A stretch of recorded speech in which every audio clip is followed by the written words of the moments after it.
সেদিন আমার বাবার হাত ধরেই শুরু হয়েছিল স্বপ্নময় এক অধ্যায়ের।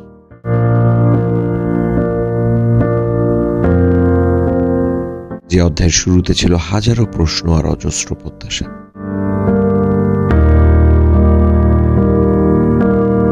আমি সেদিন বুঝতে না পারলেও বাবার মনের কোণে জমা ছিল সন্তানের ভবিষ্যৎ নিয়ে ভয় আর অনিশ্চয়তা।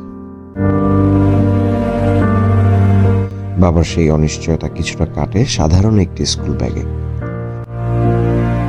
স্কুল ব্যাগটি দেখতে খুব সাধারণ হলেও এটি আমার কাছে ছিল দ্য ব্যাকপ্যাক অফ ড্রিমস, যার ভেতর প্রতিনিয়ত জমতে থাকে অসাধারণ কিছু গল্প।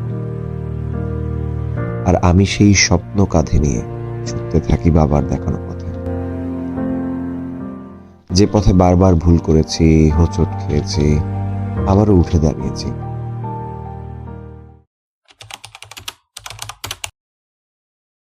আজ আমি আমার বাবার স্বপ্ন সত্যি করতে পেরেছি, হতে পেরেছি অসুস্থ মানুষের ভরসা। কৃতজ্ঞতা তাদের প্রতি যারা প্রতিনিয়ত আমাকে স্বপ্ন দেখিয়েছে, সাহস জুগিয়েছে আর হয়েছে আমার স্বপ্ন পূরণের সাথী। এমন হাজারো সন্তানের সফলতার গল্পে অনুশীলন আছে আপনাদের পাশে।